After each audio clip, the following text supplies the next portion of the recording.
बंदौ गुरुपदपन कृपा सिंधु नर रूप हरि महामोह तब कुंज जासु बचन रवि करा। बंदौ गुरुपद पदम परागा सुरुचि सुबास सरस अनुरागा अमिया भोरी मैं चूरन चारु शमन सकल भौराज परिवारु। महाकालेश्वर महादेव भगवान की जय, मापति महादेव की जय। अरे गाधी तनय मन चिंता व्यापी हरि बिनु मरहि निशिचर पापी। तब मुनिवर मन कीन विचारा प्रभु अवतरे हरन महिमारा। एहूँ मिस देखाओ पद जाई कर बिनती आनो दो भाई। ज्ञान विराग सकल गुण ऐना तो प्रभु मैं देखब भरी नैना। बहुविध करत मनोरथ जात रागी नहीं करिमा जन सरजू जला गए भूप दरबार। राम जन्म के उपरांत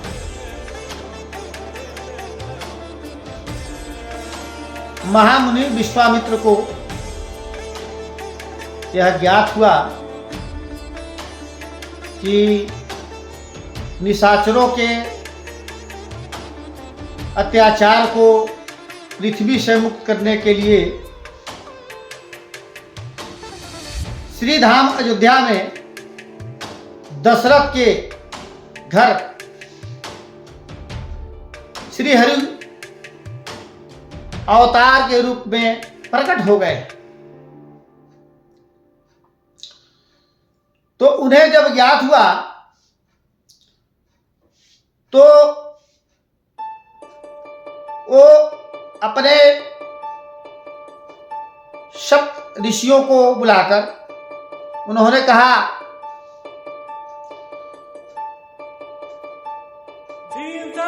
कि हे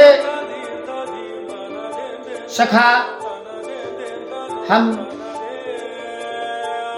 अयोध्या को जा रहे हैं, आप लोग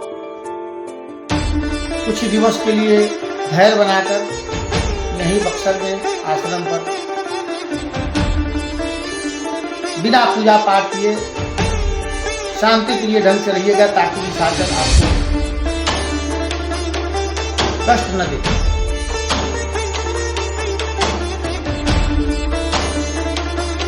महामुनि महर्षि विश्वामित्र अपने मित्रों से मिलते हुए अयोध्या के लिए प्रस्थान करते हैं। अब आगे जैसा हुआ सुनिए, बड़ा चरित्र। बोले राजन ध्यान से सुनाए विश्वामित्र उसके दरबार में। बोले कि हे राजन, सुनो मेरा कुछ हाल, ऋषियों की रक्षा सदा करते रहे गोपाल। दशरथ जी अचानक विश्वामित्र के आगमन से जितना हर्षित हुए उतना उन्हें अंदर भय हुआ कि अचानक मुनि का मेरे पुत्र के जन्म के तुरंत बाद मेरे दरबार में आना कुछ अच्छा सब नहीं दिख रहा है। मैंने अंदर से कुछ डर हुआ। फिर भी पूरा पूजा पाठ करके उनका स्वागत सत्कार करके उन्होंने कहा, हे महर्षि, आपका अचानक दशरथ के यहाँ आने का प्रयोजन, उससे तो मुझे बहुत खुशी है कि मेरे घर मेरे पुत्र के आगमन पर ऋषियों मुनियों का लगातार आना हो रहा है, परंतु आपका अचानक आना, कुछ कारण बताया जाए। तो विश्वामित्र मुनि, रामायण में लिखा है कि विश्वामित्र ने कहा कि हे राजन, मैं जग जिस समय करता हूँ, दुख निश्चय मुझको देते हैं, रक्षा सामग्री हम सब नष्ट भ्रष्ट कर देते हैं। याज्ञ की यदि युद्ध करे तो जग कार्य सब खंडित है, फिरवा मैं धन वाले लड़ूंगा नहीं। यह पद भी मेरा सुनिश्चित है। हे राजन, मैं जिस समय यज्ञ करता हूँ, निशाचरों का दल माली सुबाहु का अत्याचार सहते सहते हम अत्यंत दुखी हो गए हैं। जब भी मैं यज्ञ करता हूँ, निश्चलों हवन सामग्री सब नष्ट भ्रष्ट कर देते हैं, मांस का टुकड़ा डाल देते हैं, यज्ञ को हर तरह से नष्ट करके हमारा सारा धर्म नष्ट करते आ रहे हैं। बोले कि हे राजन, असुरों के अत्याचारों से उकसाया घबराया हूँ मैं, रक्षा सहायता दो पदार्थ तुझसे लेने आया हूँ मैं। हे राजेंद्र,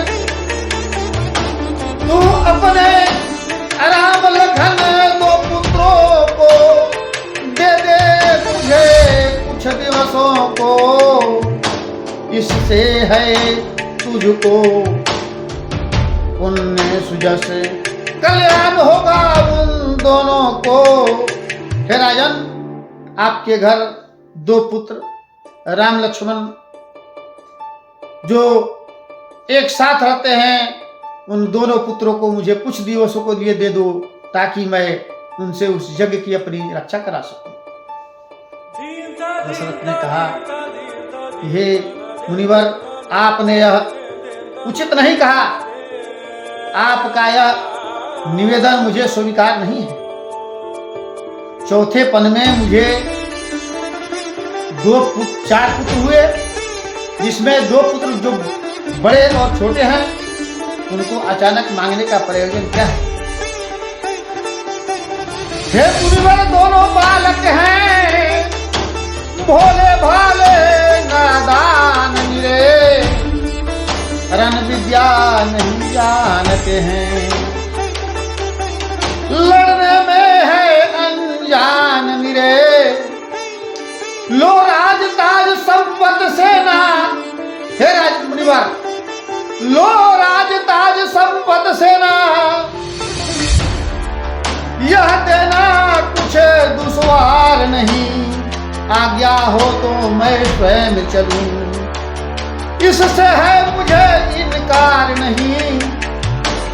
बोले कि राजन, राजताज सारी सेना मेरी ले लीजिए, मैं स्वयं चलने को तैयार हूँ, परंतु मेरे इन पुत्रों को आप न मांगे, क्योंकि हे स्वामी सभी समर्पण हैं, जितने साधन है शासन के। दशरथ जी भावुक हो गए, आतुर भाव से करने लगे, हे मुनिवर, हे स्वामी सभी समर्पण है, जितने साधन है शासन के, पर प्रभु विचार कर वचन कहो। सुख चारों है चौथे पन के, वैसे तो चारों ही मेरे, वैसे तो चारों ही मेरे बूढ़ी आंखों के तारे हैं, लेकिन राम और लक्ष्मण दोनों मेरे प्राणों के प्यारे हैं। फिर राम सदा सुख धाम मेरा, हे मुनिवर आपने यह उचित नहीं कहा। फिर राम मेरा सुख धाम मेरा, कब उसका विरह गंवारा है। जब घर में रही चांदनी है, जीवन का एक सहारा है। दशरथ जी भावुक होकर रोने लगे। उन्होंने जैसे मुनि से भिक्षा मांग रहे हों अपने पुत्र के लिए। तो यह उनकी भावना देखकर एक तरफ विश्वामित्र को तो लग रहा था कि मैंने जो यहाँ आकर गलत किया वो तो मुझे करना नहीं चाहिए था, परंतु जिस काम के लिए राम का अवतार लिया है यह इस दशरथ को पता नहीं है, इसलिए इनकी भावना इतनी पुत्र के प्रति पुत्रमोह हो गई है। उन्होंने कहा, ये दशरथ तुमने पहले ही कहा था कि मैं आप जो भी इच्छा लेकर आए होंगे पूरा करूंगा। तो बोले कि टाल टूल अच्छी नहीं, इस अवसर नरनाथ, या तो साफ जवाब दे या दोनों भाई के कर दे। क्रोधित हो गए अचानक।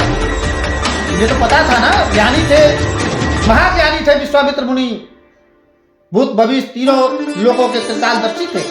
मुझे पता था कि राम का अवतार, लक्ष्मण का अवतार दशरथ के घर में इसलिए हुआ। उन्होंने कहा कि टाल टूल अच्छी नहीं, इस अवसर नरनाथ, या तो साफ जवाब दे या तो कह दो कि नहीं दूंगा, या दोनों को मेरे साथ। उससे आकर बोले, दशरथ तुझ जैसे ज्ञानी को कितनी बच्चों की ममता है, जा चुकी जवानी दीवानी फिर भी माया में भरमता है। उपकार संत का करने में इतनी बाधा इतनी अड़चन, कुछ दिन को उनको देने में इतनी बातें इतनी बच्चन। यदि अभी विष्णु से कह दूं मैं, क्रोधित हुए विश्वामित्र, बोले कि अभी विष्णु से कह दूं मैं, चल देंगे छोड़ कर वाहन, आदेश करूं यदि शंकर को हिल जाएगा उनका आसन। यदि करूं इंद्र से अभी तो एरावत छोड़ चले आएंगे, आदेश करूं यदि ब्रह्मदेव को तो सृष्टि लिखना भूल जाएंगे। मांगा जो तुझसे कर पसार, उसका मुझको संताप हुआ, दुख हुआ मुझे भी तुझको भी, इस पुण्य कार्य में पाप हुआ। क्रोधित होकर उन्होंने दशरथ को श्राप देने का, दंडित करने का प्रण ले लिया। इसी बीच जब माहौल खराब दिखा तो अचानक ब्रह्म ऋषि वशिष्ठ वहां बैठे। वो भी सब जानते थे यहाँ कुछ। अचानक मैं दशरथ जी को समझाने लूंगा तो बोलेंगे कि दोनों नात रिश्तेदार हैं, दोनों आपस में मिलकर हमें कष्ट दे रहे। इसलिए उन्होंने कहा कि हे राजन, आप महर्षि विश्वामित्र के बारे में नहीं जानते हैं। देखा जब वशिष्ठ ने ऋषि को यह संताप नृप को समझाने लगे, राजन छोड़ पड़ा। बोले कि हे राजन, आप अपना रोना धोना छोड़िए। बोले ये जोगीराज कहाते हैं, महर्षि विश्वामित्र जोगीराज कहाते हैं। महर्षि विश्वामित्र जोगीराज थे। इसलिए वशिष्ठ जी ने कहा कि ये जोगीराज कहाते हैं, कुछ इनसे आप संकोच न कर, ये बड़े विचारशील है, तू किसी बात का सोच न कर। ये तेरे दोनों जुगल कुमारों के, हे राजन, आपके दोनों पुत्रों को, तेरे दोनों राजकुमारों को रण विद्या धर्म सिखाएंगे। खचंद दुचंद वहां होकर आनंद सहित घर लाएंगे। दशरथ को जब गुरु वशिष्ठ जी ने ऐसा कहा कि ये जोगी राज हैं, ये सभी गुणों से उत्तम हैं, आपके दोनों पुत्रों को रण विद्या का निपुण ज्ञान देंगे, इनके पास ऐसा ऐसा ज्ञान है कि आपके पुत्र जब आपके पास इनके आश्रम से लौटेंगे तो आप गर्व करेंगे कि ये महर्षि विश्वामित्र के शिष्य। दशरथ बोले कि अब मुझे नहीं सोच संताप, दोनों पुत्रों के हुए मुनिवर संरक्षक आप दोनों पुत्रों को बुलाते हैं, उनको हाथ में हाथ पकड़ाकर बोलते हैं। इतना कह भरी सभा में तत्काल बुलाए राम लक्ष्मण, चरणों में गादी तनय के सानंद गिराए राम लक्ष्मण। दोनों पुत्रों को बुलाते हैं, गांधी तनय विश्वामित्र के चरणों में प्रणाम कराते हैं और बोलते हैं कि लो हाथ में इनका हाथ ना, दोनों ही भोले भाले हैं। रोते रोते कहते हैं कि लो हाथ इनका हाथ में नाथ, दोनों ही भोले भाले हैं। यह फिक्रा याद रहे मेरे नाजों के पाले हैं। पितु का आशीष प्राप्त कर मां के ले वरदान, ऋषि के सभा में चल दिए दोनों वीर बलवान। पिताजी की आज्ञा के बाद अंदर गए, माता जी से आज्ञा लेकर श्री मुनिराज विश्वामित्र के साथ दोनों भाई बक्सर के लिए प्रस्थान किए। यहाँ बक्सर पहुंचने के बाद रात्रि विश्राम लिए, सुबह यज्ञ की रक्षा के लिए मुनि से उन्होंने कहा कि हे मुनिवर, आप यज्ञ की रक्षा करें, हम आपके यज्ञ की रक्षा में तत्पर हैं। जो भी असुर आएगा उसका सामना मेरे होने के बाद ही आपके जग कोई विध्वंस करने की ताकत रखेगा, शक्ति रखेगा। बक्सर में ताड़का नाम की एक राक्षसी रहती थी, जिसके दो भतीजे नाते में मारीच और सुबाहु अपने सेना के साथ वहां रहते थे। चूंकि बक्सर लंका के साम्राज्य के क्षेत्र ही था, रावण का एक चौकी था जहां ताड़का के हवाले कर दिया गया था। आरंभ यज्ञ होते ही असुरों का सुरमंडल आ पहुंचा। अब देखिए यहाँ पर कथा आगे बढ़ते हुए, जब मुनि दूसरे दिन अपना यज्ञ प्रारंभ किए अपने गुरु शिष्यों के साथ, तो असुरों का सुरमंडल इकट्ठा होकर जब धुआं देखते थे असुर, तो उनको पता लग जाता था कि आकाश मार्ग में धुआं का मतलब अवश्य कहीं न कोई यज्ञ कर रहा है। असुरों का सुरमंडल जग आरंभ होते ही पहुंचता है। शुभ अनुष्ठान विघ्न रूप को निश्चर दल नष्ट करने के लिए वहां पहुंचते हैं। रघुवंशी राजकुमारों ने आगे बढ़कर लालकारा शब्द, जब असुर दल आ रहे थे झुंड में, तो राजकुमार दोनों भाई असुर दल को और ललकार दिए कि आ जाओ, ताकत हो तो सामने आओ, युद्ध करो। रघुवंशी राजकुमारों ने आगे बढ़कर ललकारा, उसको हाथों में लेकर धनुष बाण पल भर में संघारा उसको। जब वो सब युद्ध के लिए आगे बढ़ते हैं, तो दोनों भाइयों ने तीर कमान से उन सभी राक्षस दलों का संहार किया। उसके बाद मारीच बीच को दिया 100 योजन पार समुद्र को। अब मारीच और सुबाहु को, दोनों जो सगे भाई थे, सुबाहु को वहीं मार गिरा दिए और मारीच को, क्योंकि भगवान जानते थे कि यही मारीच एक न एक दिन नर लीला को आगे बढ़ाने का काम करेगा। वही मारीच जो पंचवटी में मृग बनकर सीता जी का हनन कराया था, तो मारीच को जानबूझकर, प्रभु को वहीं चाहते तो मारीच को भी मार सकते थे, परंतु जानबूझकर उन्होंने मारीच को अपने बाण से मारा, बिना फर के बाण से मारकर 100 योजन पार भेजकर तो लंका के क्षेत्र पंचवटी में उसको गिरा दिए। वहां जाकर मारीच रहने लगा।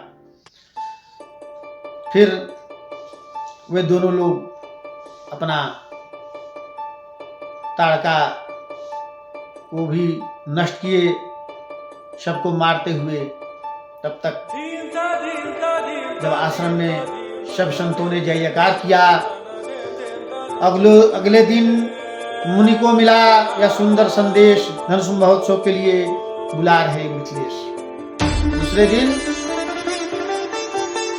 पता लगा कि जनकपुर से एक दूत आया जो जनक की पुत्री सीता जी का स्वयंवर का संदेश दिया। लिखा है कि दिया निमंत्रण मिथिलाधीश ने मुनि को सीता स्वयंवर का। दिया निमंत्रण मिथिलाधीश ने मुनि को सीता स्वयंवर का। समझा मुनि ने चलो निमंत्रण लाभ मिले कहीं अवसर का। मुनि को समझ में आया कि निमंत्रण मुझे मिला है, चलो इन दोनों भाइयों को लेकर जनकपुर घुमा लेते हैं, हो सकता है। विश्वामित्र तो दीर्घदर्शी मुनि थे, उन्हें सबका ज्ञान था। ये भी उन्हें ज्ञान था कि यह स्वयंवर में जब जाएंगे तो अवश्य कोई न कोई उनको लाभ प्राप्त होगा। इसलिए दोनों भाइयों को लेकर जनकपुर के लिए प्रस्थान करते हैं। वहाँ रास्ते में अहिल्या का उद्धार करते हुए आगे जाते हैं, जनकपुर पहुँचते हैं। कथा यहीं विश्राम लेती है। आगे कथा आपको पुनः कथा में बताया जाएगा कि जनकपुर में कैसे पहुंचकर राम का उनके साथ स्वागत हुआ और वहाँ पर धनुष में महोत्सव में क्या क्या कैसे हुआ।